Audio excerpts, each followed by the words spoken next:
2 Timóteo, capítulo 4. Eu pedi os irmãos que estão um pouquinho mais para trás, se puderem vir mais para frente, só para a gente ficar mais pertinho aqui.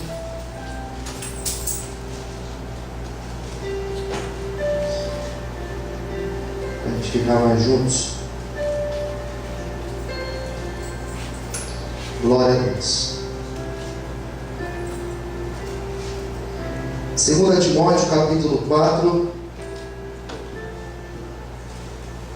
diz assim, o versículo 1: Conjuro-te, pois, diante de Deus e do Senhor Jesus Cristo, que há de julgar os vivos e os mortos na sua vida e no seu reino, que pregues a palavra, instes a tempo e fora do tempo, redargue-as, repreendas, exorte com toda longanimidade e doutrina, porque virá tempo em que não sofrerão a sã doutrina, tendo comichão nos ouvidos, amontoarão para si doutores, conforme as suas próprias concupiscências, e desviarão os ouvidos da verdade, voltando às fábulas. Mas tu, sê sóbrio em tudo, sofre as aflições, faz a obra de um evangelista, cumpre o teu ministério. Vamos orar, queridos? Senhor, fala conosco. Esse é o seminário de homilética, a arte de criar sermões. Venha falar com cada um agora, Senhor. Venha nos ensinar nesta manhã. Abençoar aqueles que nesse momento estão conectados pela internet, ouvindo essa palestra, aqueles que depois terão acesso a esse conteúdo, de igual forma sejam abençoados por ti, Senhor. Em nome de Jesus. Amém. Queridos, ministrar a palavra é mais do que uma arte. É um ministério. Você ser um pregador da palavra, uma pregadora da palavra, é mais do que simplesmente você pegar a Bíblia e falar sobre ela. Qualquer um pode pregar? Sim, qualquer um pode pregar.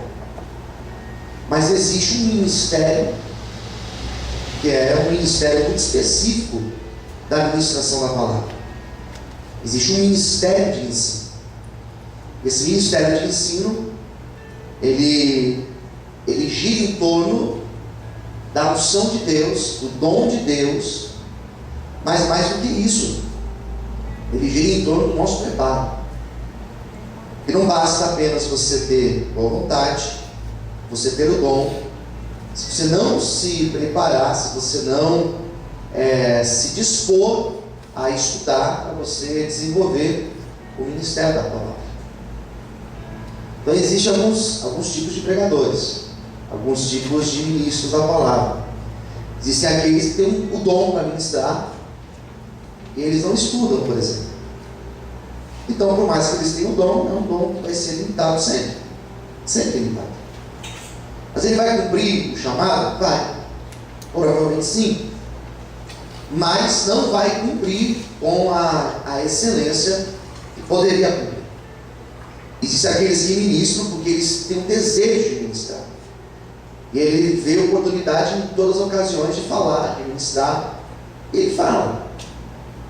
Existem aqueles que estudam, que eles são dedicados, eles estudam, e por esse empenho de estudar, eles acabam desenvolvendo também o dom de pregar. Eu, nessa manhã, convidei vocês para participarem dessa palestra, e sabia que não seria uma palestra que chamaria a atenção de muitos, e nem todos têm esse desejo. Nem todos têm o desejo de estarem falando, de estarem na frente, ministrando, e requer muitas coisas. Não tem glamour, não é algo que causa espetáculo. É o contrário, é algo que traz confronto. E ministrar a palavra é trazer confronto. É você falar para alguém, em muitos momentos, que ela está errada. E nem sempre a gente quer causar confronto. Às vezes é mais fácil a gente massagear alguém, o ego de alguém, que causar esse confronto, esse desconforto por uma ministração. Mas aqueles que são chamados para isso, não tem jeito, são chamados para isso. Queridos e queridas, eu separei essa minha palestra de hoje em 3 tópicos. Seria importante vocês irem anotando, para vocês não perderem a minha linha de raciocínio. Eu separei 3 tópicos para a gente comentar nessa manhã. O primeiro tópico que eu vou comentar com vocês é a postura. Eu ia falar postura física, mas eu deixei só a palavra postura, né? Postura e testemunho. 2, o preparo do sermão. E 3, o preparo espiritual. Então eu vou repetir. Primeiro, postura e testemunho. 2, preparo do sermão, que é o preparo da palavra. E 3, o preparo espiritual. Qual é o mais importante, pastor? Ao se tratar de uma arte de ministrar, os 3 são importantes. Não tem um mais ou menos. Um completa o outro. Postura e testemunho, preparo do sermão e o preparo espiritual. Então, por ordem, não por ordem de importância, mas por ordem apenas que eu coloquei aqui, eu vou comentar desses 3 tópicos de forma bem simples, bem didática, para vocês entenderem nessa nossa aula de hoje um pouquinho sobre como que é criar um sermão. Então percebe que criar um sermão não é apenas pegar a Bíblia e pensar algo sobre aquilo que você está lendo. Existem algumas outras coisas necessárias para nós falarmos. Por exemplo, a postura e o testemunho. Essencial. É essencial. Quando nós falamos de postura, você tem que entender que você está na frente falando. E quando nós estamos na frente de uma plateia, de um público, não importa se estarão ali 2 pessoas, ou 5 pessoas, ou 100, ou 200, ou 1000 pessoas, você estará em evidência. Você está na frente, está com o microfone na mão. Ou não, você tem microfone, mas está na frente. Então você está no centro da atenção. Não é que você é a estrela do momento. Não. Você é o centro da atenção. Todos os olhos e ouvidos estão voltados a você. Então a postura sua, a postura física, ela é muito importante. Eu sempre costumo dizer que antes de você subir no altar, você deve se olhar no espelho. Tanto para os homens quanto para as mulheres. Deve se olhar no espelho. Se a camisa está agitada, porque é incrível. Se você subir para ministrar e a gola, por exemplo, está dobrada ao contrário, as pessoas vão ficar olhando só para aquela gola. E vai ser algo que vai distrair. Então a roupa é extremamente importante. No caso das mulheres, ninguém vai pregar aqui que nem uma múmia. Ninguém fica assim, pregando. Então, dependendo da roupa que você for usar, se a tua blusa for curta, para mulher e para homem, né? Quando você levantar a mão, vai mostrar a barriga. Nem todos têm a barriga que nem a minha, assim, né? Pequenininha, né? Mas vai mostrar, isso, levantou, mostrou, vai tirar atenção. Se for muito curta, se for decotada, no caso das mulheres, os homens, se for algo muito curto, uma roupa muito agarrada, vai chamar atenção. Vai chamar atenção. Então a roupa, por exemplo, ela tem que chamar menos atenção do que você. As pessoas têm que nem perceber o que você está vestindo. Nem qualquer roupa que eu venho para cá. Não é qualquer roupa. Não é só porque eu sou pastor, mas quem for falar na frente não pode vir com qualquer roupa. Não é qualquer camisa que eu uso. Tem algumas roupas que eu tenho em casa, eu não uso para vir para cá, para ministrar. Por quê, pastor? Elas são decentes? São decentes. Eu não vou ter roupa indecente. Mas não combina com aquele que está em cima ministrando. A maneira que eu estou vestido agora, é uma maneira mais despojada. É um sábado, um baita de um sol lá fora, né? Mas não, isso não faz que eu venha aqui com a roupa que eu vou jogar bola, no dia que eu vou jogar bola. Não tem nada a ver. Pastor, mas isso é simples. Você que pensa. Você que pensa. Já tive vários problemas e já vi muitas pessoas cometerem erros aí. A roupa curta, às vezes agarrada demais. As mulheres, às vezes, com aquela roupa sensual. Não funciona em cima do altar, gente. Quando eu subo para ministrar, eu tenho que entender que eu estou ali ministrando a palavra. Estou ali ministrando algo de Deus. E o altar, ele é santo. Amém, queridos? Um lugar santo. Não posso vir aqui no culto de domingo. Mas eu só tenho gente da igreja, então vou meter o chinelão e... Não. Um lugar santo. Tem que ter a postura, tem que ter uma elegância, elegante, estar em cima do altar. Tá certo? Não somente a roupa, mas até os movimentos que eu faço em cima do altar. Não é qualquer movimento que eu posso fazer em cima do altar. É deselegante. Tu não pode ficar, eu vou me coçar aqui em cima do altar, eu vou não sei o quê, com uma frieira aqui no pé, peraí, gente, antes de ministrar, eu vou coçar a frieira. Não existe isso. A minha postura no altar, ela além de ser uma postura de reverência, que eu estou no altar, ela tem que ser uma postura elegante. Eu não sei qual é a plateia que está me ouvindo, ainda que sejam somente conhecidos, ainda que sejam pessoas da igreja, da minha família, eu preciso ter postura. Segunda coisa, existem coisas que no altar, a regra dos três. Existem coisas que nós temos que evitar, existem coisas que nós temos que jamais fazer ou falar, e tem coisas que nós temos que fazer sempre. Então são três coisas: evitar, o jamais e o sempre. O que nós devemos evitar? Por exemplo, umas coisas devem ser evitadas em cima do altar. Primeiro, não podemos abusar de uso de gírias, porque gíria não combina. Ainda que em um dado momento você pode até fazer uma certa menção, ainda que seja por um ar de brincadeira, em um dado momento, mas nem toda gíria combina com o altar. Tem gíria que você fizer, as pessoas vão achar que você não é uma pessoa muito séria. Mas eu estou pregando para jovens. Não importa estar pregando para jovens.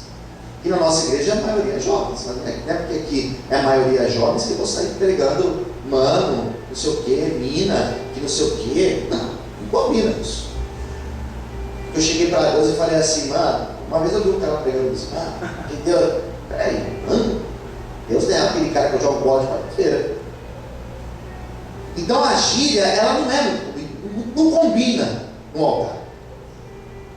Ainda que você goste de falar, ainda que é o dialeto, né, nós aqui usamos em São Paulo, não importa, gíria não combina. Gíria não vai combinar. Mesmo porque você não sabe a plateia que está te ouvindo, então não é legal, não é conveniente. E um momento você pode usar, fazer uma menção, uma brincadeira, tudo bem, de forma equilibrada. O segundo ponto é a brincadeira. Brincadeira é algo muito sério. Que existem brincadeiras e existem brincadeiras. E não é qualquer tipo de brincadeira que eu posso fazer em cima do altar. Tem brincadeira que não combina. Jamais posso fazer brincadeira racial em cima do altar. Jamais. Jamais. Jamais eu posso fazer brincadeiras acerca de sexualidade. Ainda mais hoje em dia, que é um assunto tão inflamado na igreja. Não posso fazer esse tipo de brincadeira. Brincadeira é algo muito sério. E quando se faz, eu particularmente, eu uso a brincadeira. Brincadeira, ela deve ser usada de maneira muito equilibrada e consciente. Você pode ter certeza que quando você me ouve ministrar, e eu solto uma brincadeira durante a mensagem, é algo muito consciente, muito pensado. Porque tem a hora certa de você brincar. A igreja está numa espiritualidade lá em cima. É todo mundo chorando durante a palavra. Eu vou e brinco. Acabou, quebrou o clima da palavra. Então você tem que saber até a hora de brincar. E tem que ser equilibrado na brincadeira. Não pode ser muito. Então você deixa de ser um pregador e passa a ser um stand-up, passa a ser comédia. É esse o teu propósito? Não é. Daí as pessoas, quando falam de brincadeira, usam muito a ideia do pastor Cláudio Duarte. Ele tem um dom para isso, e é um culto para casais. Da parte daí. Quem não sabe brincar e tenta brincar, fica muito feio, que fica sem graça. E dentro de um contexto de culto de casal, existem algumas coisas que você tem liberdade para falar. Se eu estiver aqui falando para casais, tem algumas coisas que eu posso falar, que só tem casados aqui. Não tem adolescente aqui, não tem gente aqui voando da igreja. Mas, cada coisa no seu devido lugar. Eu lembro de uma brincadeira que eu fiz. Eu estava ministrando numa igreja e eu fiz uma brincadeira do Corcel. Lembra falar aquele Corcel 2? Vocês lembram desse Corcel? Corcel 2. Eu falei que o Corcel 2, um dirigia, o outro empurrava. Uma brincadeira que eu fiz infeliz. E tinha um rapaz de uma banda convidada que tinha um Corcel 2. E todo mundo olhou para ele e pôs risada na cara dele. Eu não entendi. Depois o rapaz falou, que tem um Corcel. Eu fiquei sem graça. É claro que eu falei brincando, zombando. Foi uma brincadeira infeliz. Que ele poderia ter achado. E se ele levanta e vai embora? Se ele pega uma rejeição para a igreja, eu não vou para a igreja. Chegava pastor Zolo no meu carro. Já pensou que infeliz? Então as brincadeiras, elas devem ser muito equilibradas. Terceira coisa que eu devo evitar no altar: comentários políticos. Isso aqui tem que ser evitado. Não porque o PT, não porque o PSDB, não porque o DEM, não importa a sua corrente política, filosófica política, não importa qual seja. Não importa. Pastor, mas é o assunto do momento. É o assunto do momento. Do momento secular. Nós estamos dentro da igreja. E a partir do momento que eu uso o altar para fazer comentários políticos, eu posso trazer problemas. Mas eu não concordo com o PT. Você não concorda? Legal. Respeito a sua opinião. O problema é seu. O português claro é isso. O problema é seu. Mas eu não concordo com o Lula, não concordo com a Dilma, não concordo com a Aécio, não concordo com o Bolsonaro. O problema é seu. Existem comentários políticos que eu faço na aula de teologia. Ali eu faço alguns comentários. Porque ali é um lugar de se fazer comentário. Por que ali é um lugar de fazer comentários? Porque a aula de teologia, aqui tem alunos do curso. Eu estou falando, em qualquer momento a pessoa pode levantar a mão e falar assim: pastor, eu tenho uma opinião. No culto não. No culto eu estou aqui falando, ninguém vai levantar a mão e falar assim: eu tenho uma opinião. No máximo que vai levantar é para dar glória, né? Vai levantar a mão e falar: eu tenho uma opinião. Ninguém pode fazer isso. E por mais que você não concorde com o governo do teu estado, com o governo do teu país, ali na igreja pode ter alguém que concorda. E nós estamos no momento que a nossa igreja transmite culto pela internet, transmite culto pelo Face, transmite culto em muito lugar. Os DVDs vão embora, os CDs vão embora. Então alguém pode depois assistir e ver e falar assim: pô, esse cara não entende nada de política. E outra, eu sou favorável ao PT. E daí? Você acha que as pessoas não são favoráveis àquilo que é diferente de você? Então eu tenho que ter muito respeito no altar. Faz o seguinte: se ocupa de pregar a palavra. Se ocupa. Guarda comentários políticos para a conversa depois do culto, para aquela conversinha depois do trabalho, para o teu happy hour. Guarda para esses lugares. Altar, usa para pregar a palavra. Tá certo, pessoal? É uma dica. Outra coisa: não abuse de testemunhos, evite testemunhos. Testemunhos meus, testemunhos particulares meus, testemunhos de fulano, ciclano, evite. Às vezes a pregação, a pessoa vai testemunhar, e tem gente que é tão detalhista em contar testemunhos, que dá até agonia. Eu falo porque eu ouço pregações, irmãos, e dá até agonia. Não, porque eu acordei, era 7 horas. Não era 7 horas não. 10 para 7. Eu quero saber que você acordou 10 para 7. Quando eu acordei, eu fui tomar café com leite. Eu não gosto de café puro. Tomei café puro, eu tomei passeio. Ele sai contando os detalhes.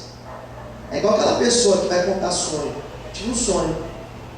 O que você sonhou? Então, eu fui trabalhar ontem, eu cheguei em casa, e ela vai contar o que aconteceu antes dela dormir. Depois ela vai contar o que ela sonhou. Peraí, conta o sonho. Então, testemunho, evite. Fale menos de você. Não fale de você, ou fale menos de você. Fale da palavra. Ocupe o tempo da pregação, 30 minutos, 20 minutos que for dado para você pregar, use para pregar. Pastor, mas vai edificar a fé. Às vezes sim, e geralmente não. Que dependendo do que você testemunhar, você pode transmitir uma imagem. Dependendo do que eu for testemunhar aqui no altar, as pessoas vão achar que eu sou metido. Só para falar que foi em tal lugar. Só para falar que fui jantar ontem na casa dela. Só para falar que não sei o quê. Evita, para quê? Só para falar, não conta. Se ocupe de ministrar a palavra. Testemunha tem que ser algo muito sutil. Se tiver que usar. Se tiver que usar. E tem que ser algo muito rápido, muito dinâmico, porque senão perde foco da palavra. Pastor, mas tem tudo a ver com a palavra. Tá, mas vai e volta, não fica, não roda em cima disso. Porque o tema central não é testemunho meu e teu. Existe um momento do culto chamado momento do testemunho. Você vem aqui e conta. O livramento, a bênção, a porta, a vitória. Você vem aqui e conta. Palavra, usa para pregar. Que dá a impressão, às vezes, que o testemunho é usado para preencher tempo na pregação. Não pode. Não pode. Se você tem um testemunho, levanta a mão, põe o testemunho na hora do culto, vai ser legal. Tá certo? Amém, queridos? Isso deve ser evitado. O que mais? Seja simpático, respeitoso com as visões diferentes da tua e da própria Bíblia, pois são pontos de vista diferentes do teu. Então, queridos, se eu tenho meu ponto de vista acerca de um assunto, se eu tenho meu ponto de vista acerca até de uma interpretação bíblica, é o meu ponto de vista, não é uma regra geral. Então não evite você querer impor o seu ponto de vista. O que jamais deve ser usado? Estava falando do evite, né? Jamais. O que é jamais? Palavrões. Palavrão jamais. Pelo amor de Deus. Palavrão jamais. Mas é um culto de jovem. Não, pelo amor de Deus. Eu já ouvi pessoas contando palavrão em cima do altar. É muito feio. Não, eu estava dirigindo, e o cara parou no meu lado e falou um palavrão, olhou para mim e falou: opa, para com você. Que fulano de tal, contando, né? Fulano de tal foi lá, chegou em casa, o marido falou para a mulher: vai, peraí, você vai usar o altar para falar isso? Palavrão jamais, jamais. Se você tem um hábito de falar, cuidado, que qualquer hora você vai soltar em cima do altar. Porque às vezes você está falando ali sem pensar muito bem, solta, por causa do hábito. Então tem que vigiar. Os seus problemas, jamais conte os seus problemas, jamais. Gente, eu vou pregar agora para vocês a palavra de Deus, mas antes de eu pregar, te falo uma coisa: minha vida está uma desgraça. Hoje eu acordei e, poxa vida, pneu furou, e não sei o que não sei o que mais, e tô mal, tô aqui com diarreia. As pessoas vão olhar assim e falar: nossa. Você vai estar pregando, as pessoas vão estar olhando para você assim o tempo inteiro: nossa, coitado desse cara, o que ele vai transmitir para mim? Problema seu é problema seu. Vou contar no Face, pastor. Conta, é legal quando você conta no Face, eu acho muito legal. Problema seu é problema seu. Não use altar para contar problema seu, desabafos. Já fui em igrejas que pastor, antes de pregar, fala um monte de obreiro, que eu estou aqui, os obreiros me abandonaram, que os obreiros não vieram. O pastor, você está vendo que não sei o quê. Meu amigo, pastor, não é problema meu, é problema seu. Você vai pregar? Vou, então prega. Pronto. Não conte seus problemas. Não dê uma imagem de coitadinho, porque isso fica feio. Guarde seus problemas para você. Ora, Deus me dá graça para pregar. Ponto final. Outra coisa, jamais use mentiras no altar. Não conte mentiras no altar. Na verdade, mentira não cabe em lugar nenhum. No altar, gente, menos ainda. Histórias mentirosas, testemunhos mentirosos. Já viu umas pessoas contar umas coisas que você fala assim, pelo amor de Deus, gente, isso não existe. Sabe, as coisas fantasiosas. Isso fica feio. Isso fica horrível, na verdade. Perde toda a credibilidade. Então, mentiras não cabem. Não demonstre insegurança. Isso serve muito para quem vai pregar pela primeira vez. Fulano de tal está com a oportunidade para pregar. Gente, eu vou aqui pregar, mas estou inseguro, não sei, não queria nem estar aqui. A pessoa já vai ouvir e falar assim: coloca outro para pregar então, pastor. Coloca outra pessoa. Se você vai pregar, abra essa oportunidade, feche ali os olhos, ora, clama a Deus e vai na fé. Não demonstre insegurança. Por isso que é bom você dominar o texto. E quando você domina o texto, você fala com segurança. Se estiver inseguro, mas a gente não pode se sentir inseguro? Pode, mas não conta. Guarda para você a tua insegurança. Tá bom? Isso jamais. Jamais crie polêmicas. Não entre em assuntos polêmicos. Gente, eu vou pregar, mas eu sou a favor da pena de morte. Eu sou a favor da pena de morte. Para mim, o traficante tem que morrer, o estuprador tem que morrer. Meu amigo, opinião sua. Guarde ela para você. Eu vou pregar. Eu sou a favor do porte de arma. Eu acho que as pessoas devem andar armadas. Problema seu. Não tem problema. Guarda para você. Eu sou a favor que nas marginais a velocidade seja aumentada para 110 km por hora. Poxa, legal. Guarda para você. Não crie polêmica no altar, pelo amor de Deus. Porque não sou a favor do casamento gay, pastor. Problema seu. Guarda para você tua opinião. Não entre em polêmica no altar. Altar não é lugar de polêmica. Porque se você entra em polêmica, você não vai dar a oportunidade para o outro falar. Vai ser só o teu discurso. As pessoas vão te olhar e vão te achar ridículo ou ridícula. Não guarda para você. Em último lugar, jamais. Já disse, mas vou repetir. Preconceitos. Preconceito não cabe no altar. Não use preconceitos. Vocês já me viram aqui brincando, por exemplo, com um time de futebol. Já me viram aqui fazendo brincadeira de que a Brasilândia é perigoso. Eu falo isso porque eu moro na Brasilândia, fui criado na Brasilândia. Diferente de você fazer um preconceito, um discurso preconceituoso, de pessoas que vieram do Nordeste, de pessoas que não são da mesma condição financeira que a tua, pessoas que são negras, por exemplo. Já vi pastores fazendo comentários infelizes. Se perdem. As pessoas fecham o ouvido e não ouvem mais a pessoa. Não ouvem. Preconceitos de homossexualidade. Às vezes tem uma mãe ali sentada te ouvindo que o filho é homossexual. E ela está te ouvindo, você fala do filho dela. Guarda para você. Mas se você tiver que pregar, se você tiver que pregar, saiba o que pregar e como pregar. Mas preconceito não cabe em nenhum lugar na Bíblia. A Bíblia não é preconceituosa. A Bíblia é acolhedora. Amém, queridos? Isso deve ser, como eu já disse, jamais. Isso está não jamais. E o que é sempre? Tem o sempre, né? O que é sempre?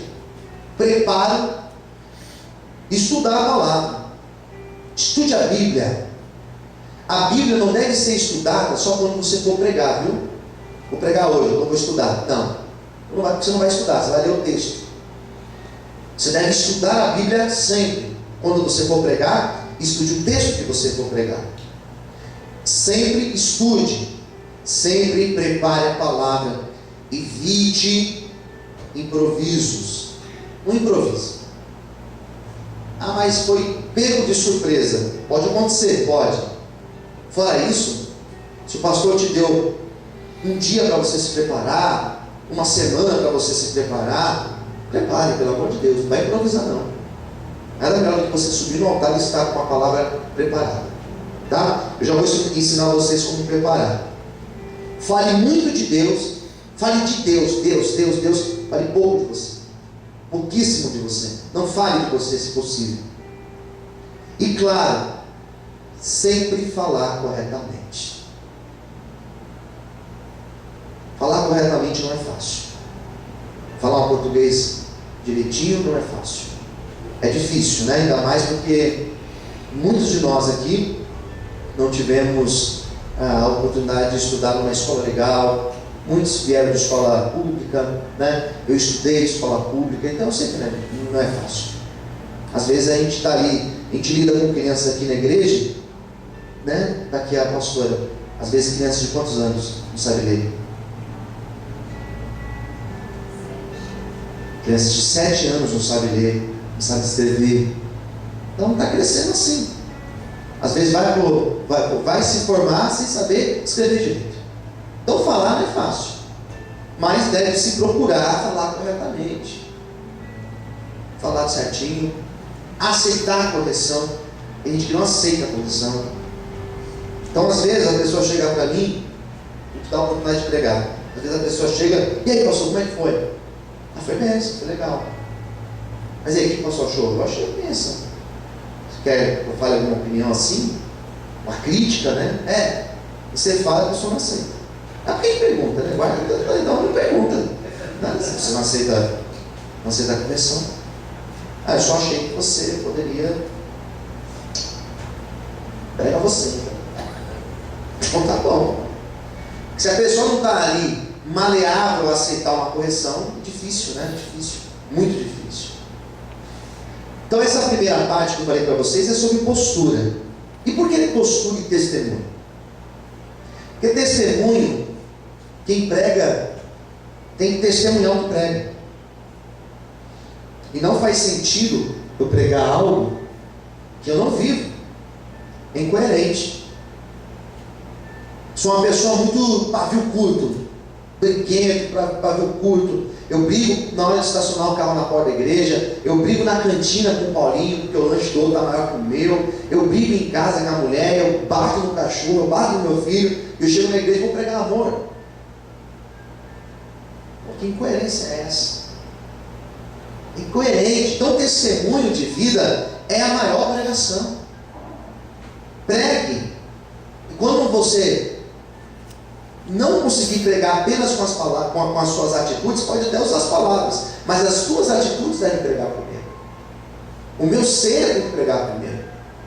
A minha mansidão, a minha paciência, o meu amor, ser quem eu sou tem que pregar primeiro do que as minhas palavras.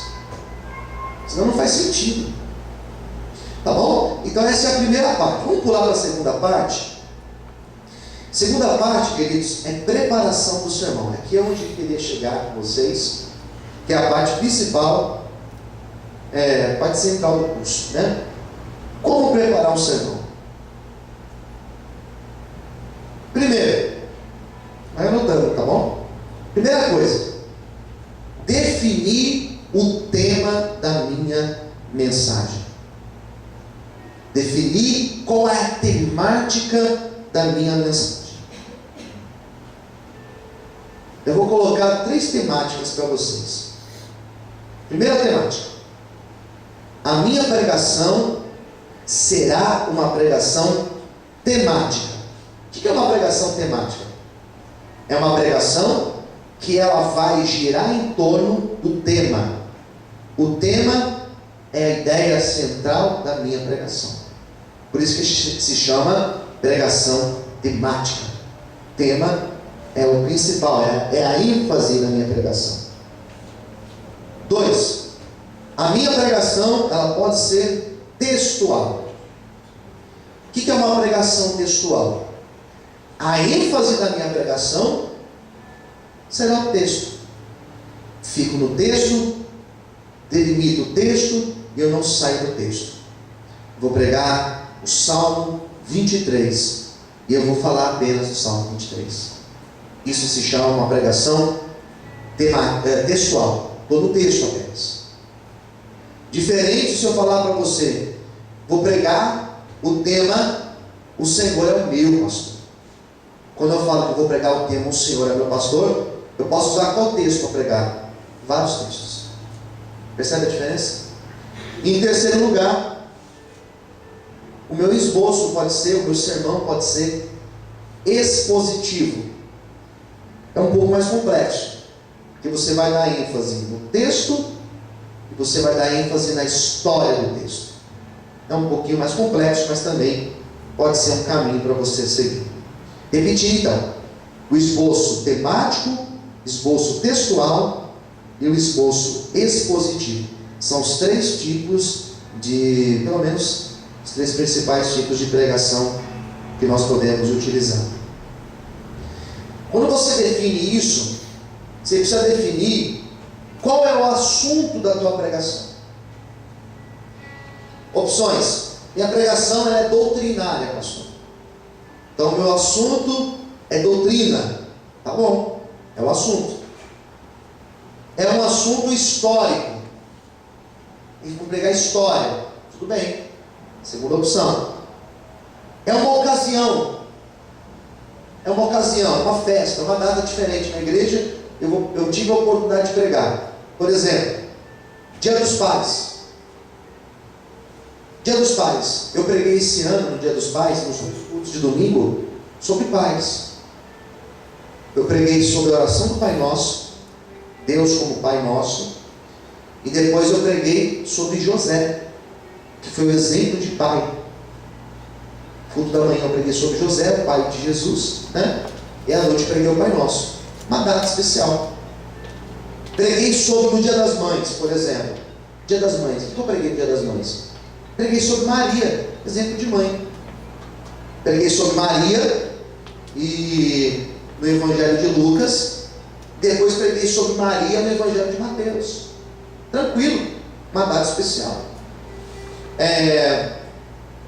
Por exemplo, outra data. Dia das Crianças. Páscoa, Natal, né? Dia das Crianças. Vou pregar sobre crianças. Não estou dizendo que eu vou pregar para crianças, eu quero pregar sobre crianças. Então, são pregações temáticas, né? Da ocasião. Uma pregação apologética. O que é isso? Uma defesa da fé. Pode-se fazer? Pode.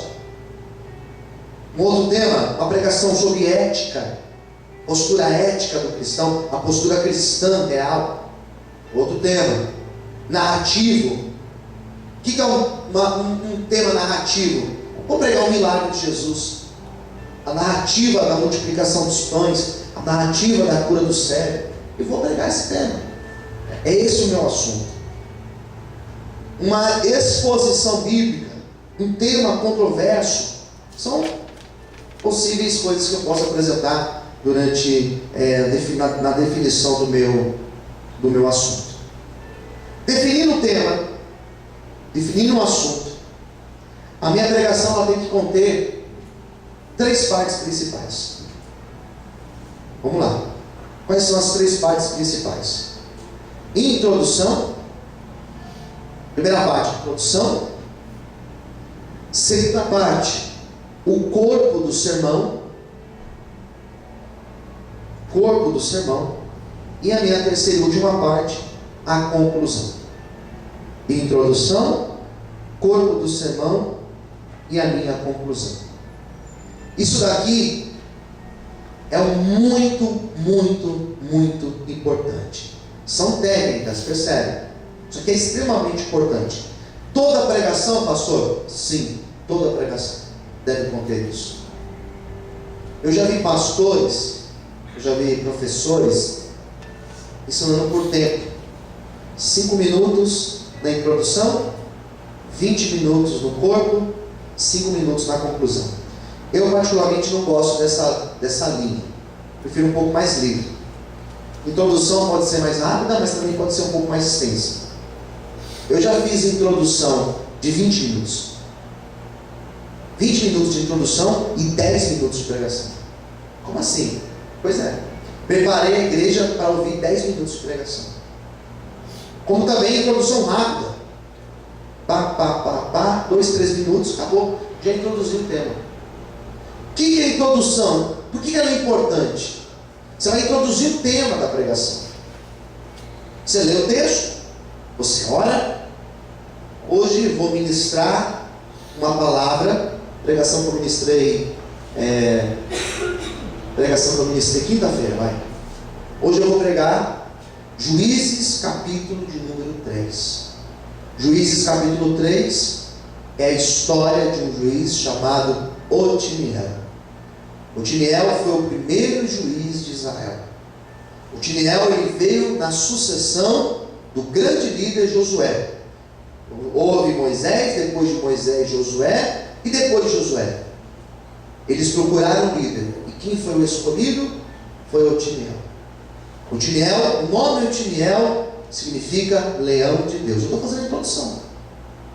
Juízes é um livro escrito do período depois de Josué até a monarquia. São 300 anos.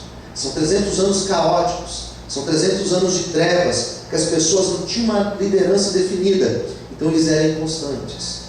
Otiniel foi um rei, foi um líder que lutou contra a Mesopotâmia. Ele foi um líder que enfrentou o exército da Mesopotâmia, que estava há 8 anos oprimindo o povo de Israel. É isso que eu vou pregar nessa noite para vocês. Como que Deus levanta esse Otiniel? Como que Deus usa a vida dele para libertar o povo? Vamos à palavra. Pronto. Isso se chama introdução. Você prepara o texto, você prepara o contexto, e você prepara a igreja para te ouvir. Quem tem essa sensibilidade de preparar a palavra, quando ouve alguém pregando, por exemplo, um livro de profeta, percebe que a introdução não foi bem feita. A pessoa pega o texto do profeta, pregação, a campanha de ontem, Isaías 43. Operando Deus, quem impedirá? Vou pregar essa palavra. Leia o texto, operando Deus, quem impedirá? Vamos orar. Eu oro, vou pregar. Eu não posso entrar no tema, simplesmente. Deus ele opera e ninguém pode impedir. Glória a Deus. Não pode ser assim. Eu tenho que mostrar o contexto. Quando essa palavra foi dita? Vocês que estiveram aqui no domingo de manhã, que eu ministrei no culto de obreiros, Jeremias 18, lá Deus chamou Jeremias para a casa do copeiro, e Deus falou com ele, tá, vamos orar, orei. Eu já me joguei no texto? Não, fiz uma introdução. Jeremias foi um profeta e comecei a explicar quem foi Jeremias. E eu localizei do que se trata esse texto. Esse texto é um texto antes do exílio, pré-exílio. Jeremias está orientando o povo: olha, Deus vai nos levar a nos quebrar se nós não nos convertermos. E diga-se de passagem, o povo não se converteu. É isso que eu vou pregar nessa manhã. E eu fui e preguei. Então, toda pregação tem que ter introdução, pastor? Ela deve ter. Que as pessoas vão saber o que você vai falar e até onde você vai chegar. Tá certo, queridos? Isso é só a introdução, tá? Depois tem o corpo do sermão. O que é o corpo do sermão? É a minha pregação. A minha pregação é temática. Se ela for temática, eu tenho que ficar no tema. Qual que é o meu tema? O Senhor é meu pastor, nada me faltará? Tá. Cada ideia que eu for apresentar, Deus não vai faltar na minha vida financeira, Deus não vai faltar na minha vida sentimental, Deus não vai faltar não sei o que. Eu preciso, em cada uma dessas ideias, preciso colocar um texto, uma referência. Qual que é o problema da minha pregação temática? O desafio dela.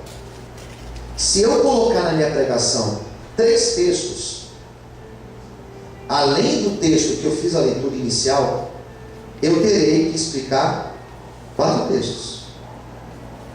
Entenderam? O meu tema inicial e mais os 3 outros textos que eu coloquei. Você vai dar conta de explicar? Você conhece bem? Você vai conseguir rapidinho explicar? Consigo, pastor, então vai. Então amém. Se você não consegue, se você acha que vai tomar muito tempo, então talvez é melhor você mudar o esquema. Talvez, né? A temática é assim. Por exemplo, o tema e as ideias que eu vou trabalhar em cima desse tema. A textual é a mais simples. O nome já diz. Você vai ficar no texto. Você vai pegar o texto, você vai dissolver o texto.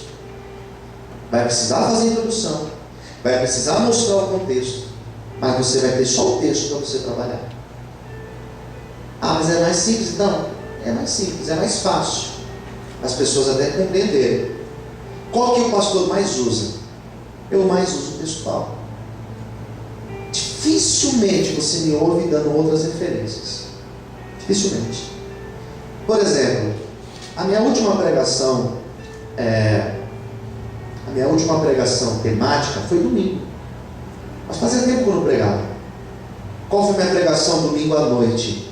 A coroa da vida. E eu preguei lá em Tiago. Quem esteve aqui domingo à noite talvez lembre.